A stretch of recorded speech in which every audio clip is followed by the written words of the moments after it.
Hello दोस्तों, क्या हाल है आप लोगों के। आई होप आप लोग बहुत बढ़िया होंगे। मस्तान ऑफिशियल में आपका फिर से बहुत बहुत स्वागत है। आई होप आपका दिन काफ़ी बढ़िया होगा। तो आज हम बात कर रहे हैं पॉलिटेक्निक लेक्चरर प्रवक्ता यानी, है ना, समूह खा। समूह खा का मतलब होता है ग्रुप बी की वैकेंसी के बारे में, जो कि 2015 का एक पेपर आया था। तो 2015 में इन्होंने जो पेपर लिया था वो स्क्रीनिंग का पेपर यानी पार्ट 1 का पेपर हम आज आपके पास में शेयर कर रहे हैं। पार्ट 1 में जो आया था 2015 में क्या आया था, इससे आप अनुमान लगा पाएंगे 2024-25 का जो पेपर आने वाला है वो पेपर के बारे में। तो क्या लेवल रहा है और क्या क्या चीज़ें रही हैं। देखिए, थोड़ा सा पैटर्न चेंज है। अगर हम बात करें 2024 में जो पैटर्न है उसमें बस 2 ही सब्जेक्ट आ रहे हैं। 2015 की बात करें तो इसमें टोटल 2 से ज़्यादा यानी 4 सब्जेक्ट थे अपने पास में। जैसे जनरल स्टडी था, 5 सब्जेक्ट एक्चुअल में। जनरल नॉलेज था जिसमें उत्तराखंड की पूरे स्टेट के बारे में आपका था, यानी उत्तराखंड आ रही थी। जनरल स्टडीज़ आ रही थी, इंटेलिजेंस आ रही थी, और लैंग्वेज में 2 लैंग्वेज आपसे पूछी जाती थी, यानी हिंदी भी और इंग्लिश भी। ग्रामर, प्रॉपर ग्रामर आपसे पूछी जाती थी, हिंदी ग्रामर और इंग्लिश ग्रामर। ठीक है।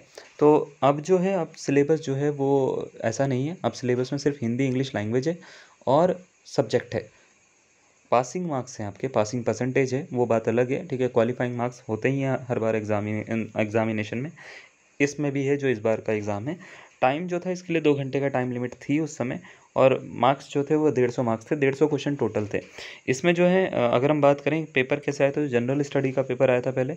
जो अभी मैं काम की चीज़ें आपके लिए वो बताता हूँ। हमारे को देखना है हिंदी का पोर्शन कैसा आया था और इंग्लिश का पोर्शन कैसा आया था। जनरल स्टडी क्योंकि अभी पूछी नहीं जा रही है तो मैं बता देता हूँ बस इसमें जो क्वेश्चन थे वो कितने थे क्वेश्चन। तो जनरल स्टडी और एक्चुअल में उत्तराखंड को मिला के, और क्या बोलते हैं, एक और रीजनिंग को मिला के इन्होंने कई सारे क्वेश्चन दे रखे थे। तो लगभग मैं बात करूँ तो थोड़ा सा आगे चले जाता हूँ। जनरल स्टडी में सब कुछ ही था इनका। तो टोटल लगभग इन्होंने 100 क्वेश्चन दिए थे। ठीक है, 100 क्वेश्चन के आसपास इन्होंने जो है ये रीजनिंग वीजनिंग के मिला के 100 से भी ज़्यादा क्वेश्चन इन्होंने दिए थे। और रीजनिंग मिला के इन्होंने टोटल जो है 120 के आसपास आई गेस क्वेश्चन इन्होंने दिए थे। तो इन्होंने उस समय लैंग्वेज का पोर्शन बड़ा कम रखा था, यानी 120 क्वेश्चन। तो देखिए, रीजनिंग मिला के सब कुछ है, रीजनिंग है इसमें, जनरल स्टडीज़ है, जनरल मतलब नॉलेज है, सब चीज़ें हैं इसमें, है ना। इसके बाद इन्होंने जो 30 क्वेश्चन रखे थे वो रखे थे सब्जेक्ट के, लैंग्वेज के यानी हिंदी के, इंग्लिश के, है ना। तो पहले जो पेपर था ये थोड़ा टफ पेपर आता था, लेकिन अब जो है ऑन द अदर हैंड इन्होंने लैंग्वेज पे ही दे दिया। तो लैंग्वेज में अब ये थोड़ा सा टफ पेपर लैंग्वेज पे बनाने की कोशिश करेंगे। तो अभी क्या है, इन्होंने हिंदी में देखो, अगर थोड़ा सा ये उल्टा है, मतलब ये जो पीडीएफ है हमारे पास में, ये पीडीएफ में ही उल्टा है। ठीक है। तो इसमें सबसे पहले इन्होंने, आप चाहें तो इसको उल्टा करके देख लीजिएगा। ठीक है। सबसे पहले इन्होंने क्या करा है, सबसे पहले इन्होंने वर्तनी के क्वेश्चन दिए, शुद्ध वाक्य के क्वेश्चन दिए हैं। ठीक है। और वर्तनी के ऊपर है, उसके बाद में लोकोक्ति के क्वेश्चन दिए हैं। ठीक है, सभी कुछ मतलब इन्होंने देने की कोशिश करी करी है। उपसर्ग प्रत्यय है, ठीक है, विलोम शब्द हैं, पर्यायवाची शब्द हैं, ये सब दिया है इन्होंने। उसके बाद 130 से देखो तद्भव तत्सम है, समास है, विग्रह, समास विग्रह है। जैसे इन्होंने पूछ रखा है भाई, श्लाघा का तद्भव रूप क्या होता है, विद्याभास शब्द में कौन सा समास है, अच्छा क्वेश्चन है ये भी। मोती शब्द का तत्सम रूप क्या होता है, रसोई घर का समास विग्रह क्या है। ठीक है, तो ये आसान है। अधोगति का संधि विच्छेद क्या है। ठीक है, मुहावरे का मुहावरा बताइए, निम्नलिखित में से कौन सा मुहावरा है। ठीक है, तो ये पढ़ने से ही आएगा। उग्र का विलोम क्या है। ठीक है, खेड़ा का पर्यायवाची क्या है, जल और भूमि पर समान रूप से चलने वाले को क्या बोलते हैं, है ना। उसके बाद में आपसे बोल रखा है कि शुद्ध वाक्य बताइए कौन सा इनमें से। उसके बाद बोल रखा है जिस पर विश्वास किया गया है, इस वाक्यांश के लिए क्या शब्द है। तो ये पूरा का पूरा इन्होंने 140 क्वेश्चन तक, मतलब 130 से 140, मतलब 120 से 140 तक 20 क्वेश्चन जो है वो हिंदी के दिए थे। ठीक है, 20 क्वेश्चन क्या दिए थे, हिंदी के दिए थे, जिसमें उन्होंने सब कुछ ही लगभग पूरी हिंदी डालने की कोशिश करी। इस बार हिंदी में एक चीज़ और है कि ये मुहावरे के साथ साथ लोकोक्ति के क्वेश्चन ज़्यादा देंगे। उसका रीज़न ये है क्योंकि हिंदी का पेपर पूरा का पूरा एक पेपर है ना। तो वो बहुत सारे क्वेश्चन डाल सकते हैं, उसमें बहुत सारी वैरायटी डाल सकते हैं, पूरी ग्रामर डाल सकते हैं आपकी। ठीक है, इंग्लिश की बात करें तो जैसे इंग्लिश में कॉम्प्रीहेंशन का पार्ट होता है, वैसे ही हिंदी में भी कॉम्प्रीहेंशन का पार्ट होता है। तो तैयार रहिएगा कि कॉम्प्रीहेंशन आपको शायद हिंदी में भी मिल जाए। ठीक है, इंग्लिश में कॉम्प्रीहेंशन तो पहले भी देते थे और दी इन्होंने, जो कि 141 से 144 तक इन्होंने कॉम्प्रीहेंशन दी थी, यानी बात करें तो अनसीन पैसेज एक इन्होंने दिया था जिसके ऊपर उन्होंने क्वेश्चन पूछे थे। तो 141 में इन्होंने सिनोनिम पूछा था, मेंटल का क्या होता है। अकॉर्डिंग टू पैसेज, ठीक है। डिसऑनेस्टी का अपोजिट पूछा था उन्होंने, एंटोनिम यानी। उसके बाद करेक्ट वर्ड पूछा था, जिसके लिए हिंदी ट्रांसलेशन जो है वो अंडरलाइन करने के लिए उन्होंने बोला था।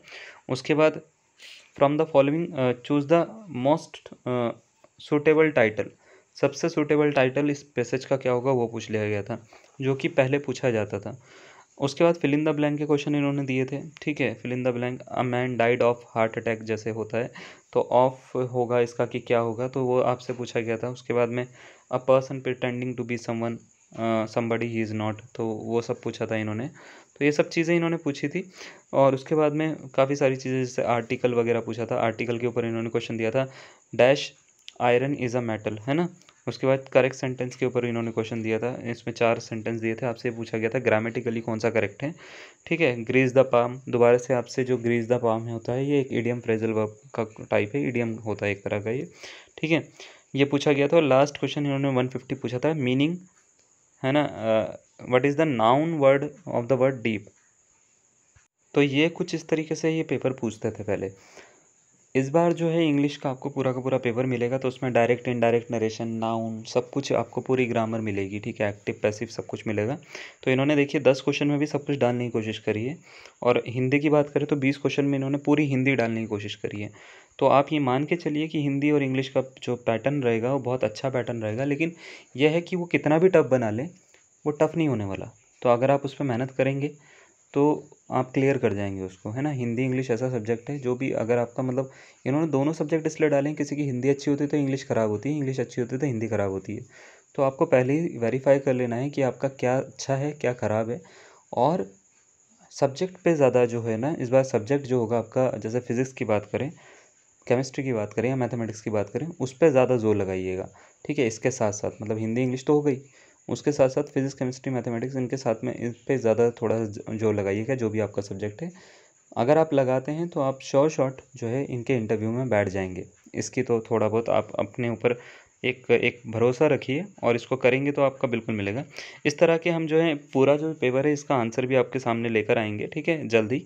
तो आंसर भी आपको सारा का सारा मिलेगा, और इसी के साथ साथ आपको जो है बाकी सब्जेक्ट्स के पेपर भी जो है इसी चैनल पे मिलेंगे, ठीक है। तो आप इसके लिए जो है हमारे चैनल को सब्सक्राइब कर सकते हैं, ताकि आपको जो है टाइम टू टाइम जो है पॉलिटेक्निक लेक्चरर से रिलेटेड सारी की सारी अपडेट्स जो है वो मिलती रहे। आज के लिए इतना ही, धन्यवाद।